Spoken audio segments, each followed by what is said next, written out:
Queridos hermanos, estamos muy contentos porque tenemos otra vez la oportunidad de estudiar este hermoso libro, Daniel.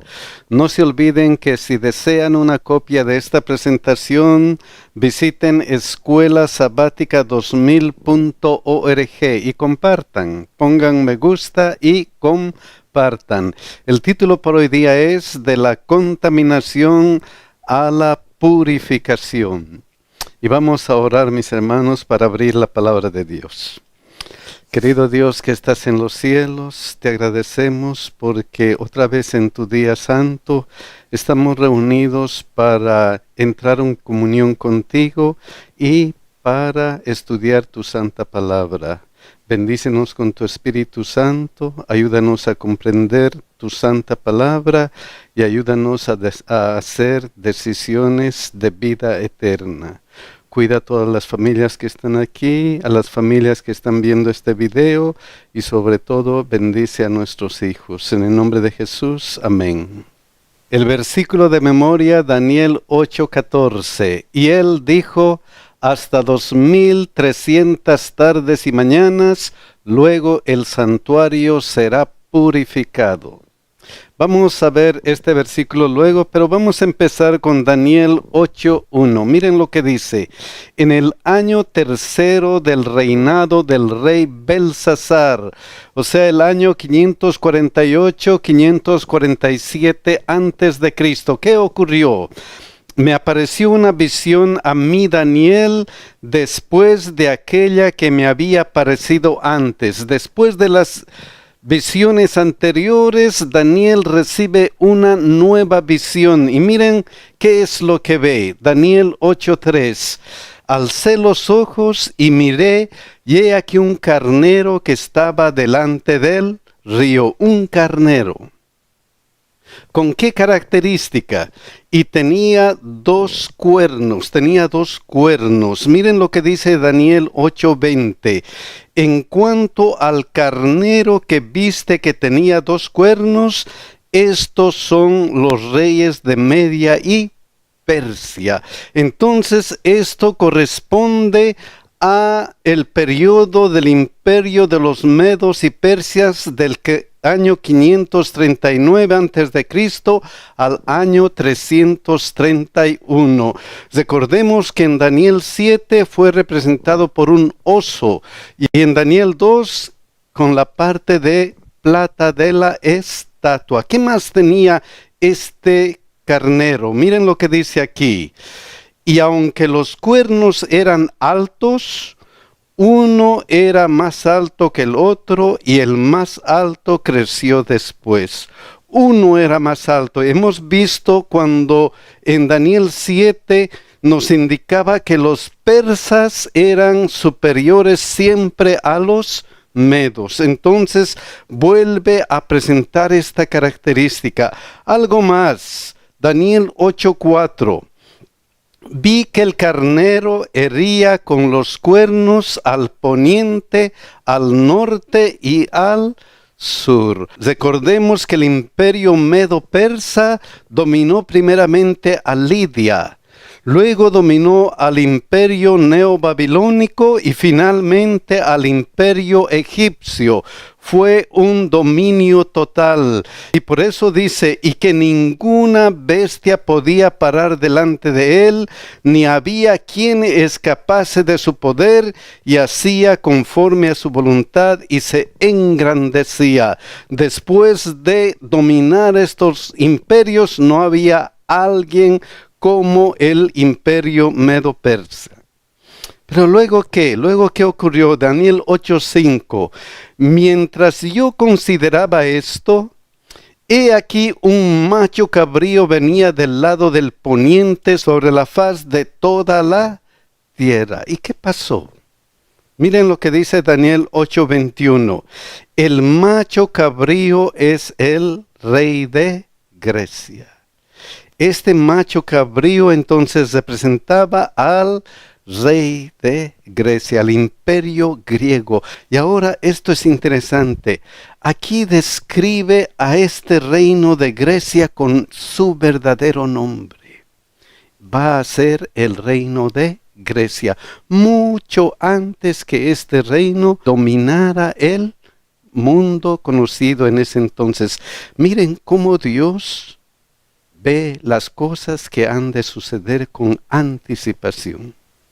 Qué interesante. El rey de Grecia y algo más, sin tocar la tierra, y aquel macho cabrío tenía un cuerno notable entre sus ojos. ¿Qué era ese cuerno notable? Y el cuerno grande que tenía entre sus ojos es el rey primero. ¿Quién era el rey primero? Alejandro el Grande. Recordemos que muy joven él llegó a dominar todo el imperio conocido en ese entonces, Alejandro el Grande. Pero hay más, miren lo que dice Daniel 8:8. Y el macho cabrío se engrandeció sobremanera, pero estando en su mayor fuerza, aquel gran cuerno fue quebrado. Y en su lugar salieron 4 cuernos notables hacia los 4 vientos del cielo. Miren Daniel 8:22 lo que dice. Y en cuanto al cuerno que fue quebrado y sucedieron 4 en su lugar, significa que 4 reinos se levantarán de esa nación. Evidentemente, ¿qué es lo que sucedió? Cuando Alejandro el Grande murió, el imperio griego se dividió en 4 reinos. Ptolomeo, Egipto, lo que conocemos como Egipto, Lisímaco, Tracia y Asia Menor, Casandro, Macedonia y Grecia, Seleuco, Asia Oriental. Así es como se dividió el imperio griego. Pero, ¿qué más sucedió? Miren lo que dice Daniel 8, 9 y 10. Y de uno de ellos salió un cuerno pequeño que creció mucho al sur y al oriente y hacia la tierra gloriosa. Surge un cuerno pequeño. Y sabemos por historia, por lo que hemos estudiado en la profecía, que este cuerno pequeño representaba en primer lugar a la Roma pagana. Porque la Roma pagana vino después de Grecia, luego el reino dividido y viene el cuerno pequeño. Entonces este cuerno pequeño representa tanto a la Roma pagana como a la Roma papal. Y hemos visto algunas características especiales de este cuerno pequeño cuando estudiamos Daniel capítulo 7. ¿Recuerdan? Era diferente de los otros reinos. Destruía a 3 reinos. Se haría pasar por Dios. Perseguiría a los hijos de Dios. Cambiaría la ley de Dios. Tendría su auge por 1260 años. Hemos estudiado estas características en Daniel 7 y esas características nos habían mostrado que evidentemente representaba a la Roma papal. Pero ahora tenemos algo más acerca de este cuerno pequeño. Miren lo que dice. Y se engrandeció hasta el ejército del cielo. Comenzó a crecer hasta el ejército del cielo. Una de las características del mal es que quieren ser como Dios. Miren lo que sucedió en Génesis 11:4, cuando estaban edificando la torre de Babel. Y dijeron: vamos, edifiquemos una ciudad y una torre cuya cúspide llegue ¿a dónde? Al cielo. Una de las características de el problema del pecado, el problema de el orgullo, el problema del mal es tratar de llegar ¿hacia dónde? Hacia el cielo. Y eso se inició con Satanás. Miren lo que dice Isaías 14, 12 al 14.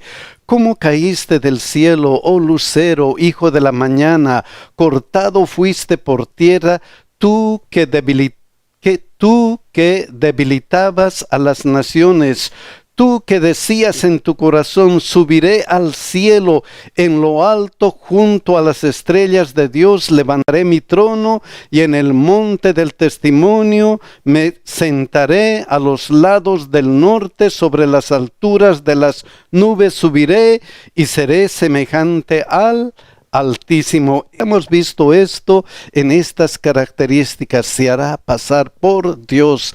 Tratará de ser como Dios. Luego que y parte del ejército y de las estrellas echó por tierra y las pisoteó. Las estrellas, sin duda alguna, es el pueblo de Dios. Miren lo que dice Daniel 12:3. Los entendidos resplandecerán como el resplandor del firmamento, y los que enseñan la justicia a la multitud como las estrellas a perpetua eternidad. Iba a perseguir al pueblo de Dios. Otra característica que hemos visto en Daniel capítulo 7, perseguirá a los hijos de Dios. Entonces, estas características se repiten y enseñan qué o quién es este cuernito pequeño. Pero hay más. Miren lo que dice Daniel 8, 11 y 12. Aún se engrandeció contra el príncipe de los ejércitos. Aún se engrandeció contra quién? Contra el príncipe de los ejércitos. ¿Quién es el príncipe? ¿Quién es el príncipe de los ejércitos? Miren lo que dice Daniel 9:25. Sabe pues y entiende que desde la salida de la orden para restaurar y edificar a Jerusalén hasta el Mesías, ¿de qué calidad? Príncipe. Miren lo que dice Daniel 12:1.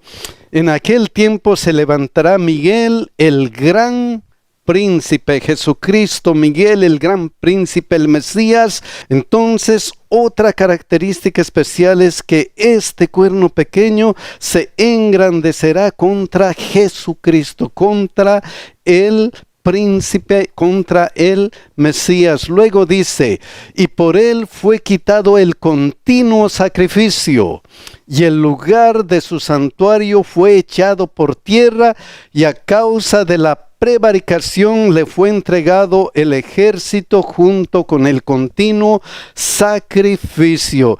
Entonces desea suplir el papel de Jesucristo. Este cuernito pequeño, otra de sus características que ahora ve en Daniel capítulo 8 es que desea suplir, desea reemplazar a quien el papel de Jesucristo.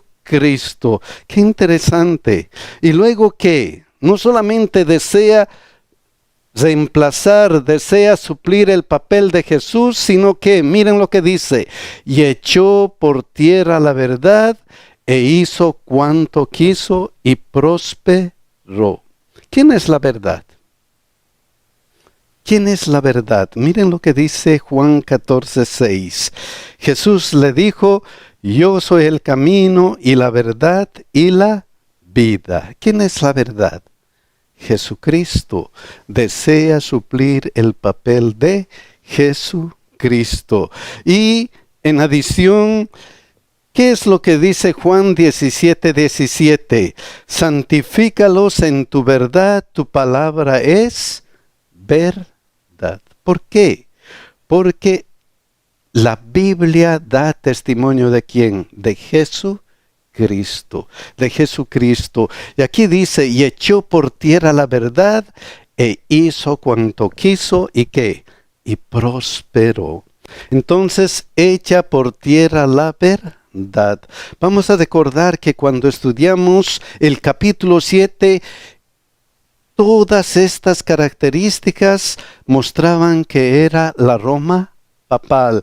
Y ahora estas dos últimas características del capítulo 8, que nos muestran, desea suplir el papel de Jesucristo. ¿Qué pasó con el sistema papal? Miren lo que pasó. En primer lugar, cambió el rol de Cristo como nuestro sumo sacerdote con sacerdotes humanos. Y eso lo sabemos por historia y lo hemos visto. Luego, introdujo la misa donde se convierte el pan en el cuerpo de Jesucristo. Trata de cambiar lo que ha hecho Jesucristo. Y luego, ¿qué? Introdujo el perdón de pecados mediante la confesión y penitencias por medio de sacerdotes humanos. ¿Qué es lo que ha hecho eso? El único que puede perdonar es Dios. El único que puede perdonarnos es nuestro Señor Jesucristo. Pero como desea suplir el papel de Jesucristo, ¿qué hizo? Introdujo el perdón de pecados mediante la confesión y penitencias por medio de sacerdotes humanos. Entonces, este cuernito pequeño tiene las características de la Roma papal. Y luego dice, echa por tierra la verdad. No solamente cambió la ley, sino hizo algunas cosas increíbles acerca de la Biblia, de la verdad bíblica. Por ejemplo, adoración de los santos, el rosario, la misa por los muertos, el purgatorio, la doctrina del agua bendita, la doctrina de los besos a los pies del Papa, la canonización de los santos, oración por los muertos y otras cosas más que muestra que evidentemente echó por tierra la verdad. Aquellas verdades que tenían fundamento bíblico habían sido reemplazadas por doctrinas que no tienen fundamento bíblico. Y ellos lo reconocen. Miren lo que dice esta parte. En el Concilio de Trento, 1545-1563, Gasparé de Fosso declaró el 18 de enero de 1562: el sábado, el día más glorioso de la ley, ha sido cambiado al día del Señor. Estos y otros asuntos similares no han cesado por virtud de las enseñanzas de Cristo, sino que ellos han sido cambiados por la autoridad de la Iglesia Católica. Han sido cambiados porque la Iglesia Católica se dice que tiene autoridad incluso superior a lo que dice la Biblia. Entonces, esas características más las características de Daniel capítulo 7 indican que evidentemente este cuerno pequeño está relacionado con la Roma papal. Pero va más allá. Miren lo que dice Daniel 8:14. Y él dijo: hasta 2300 tardes y mañanas, luego el santuario será, ¿qué cosa? Purificado. El santuario será purificado. ¿Qué santuario? ¿Qué santuario? Vamos a recordar que aquí en la tierra había un santuario donde había un lugar santo y un lugar santísimo. En el lugar santo era el servicio diario. El servicio diario. Miren lo que se hacía. Números 28, 3 y 4. Y les dirás: esta es la ofrenda encendida que ofreceréis a Jehová: 2 corderos sin tacha de 1 año. Cada día será el holocausto continuo. 1 cordero ofrecerás por la mañana y el otro cordero ofrecerás a la caída de la tarde. Entonces, todos los días se hacía sacrificio por el pecado, simbólicamente para perdonar el pecado. Entonces era esto una cuestión continua de todos los días, junto con otras prácticas que el pueblo de Israel hacía. Luego que se hacía este sacrificio continuo, este sacrificio diario, había un servicio anual en el lugar santísimo. Miren lo que dice Levítico 16, 29 al 30. Si ustedes pueden leer todo el capítulo, van a ver cómo era este día especial. Y esto tendréis por estatuto perpetuo. En el mes séptimo, a los 10 días del mes, afligiréis vuestras almas, y ninguna obra haréis, ni el natural, ni el extranjero que mora entre vosotros. Porque en este día se hará expiación por vosotros, y seréis limpios de todos vuestros pecados delante de Jehová. Durante todos los días hacían el sacrificio y la sangre esparcían hacia la cortina del lugar santísimo. Y este día especial, el día de la expiación, era un momento solemne donde los pecados simbólicamente eran borrados, eran expiados. Pero todo eso era solamente un símbolo. Era un símbolo de lo que iba a ser Jesucristo.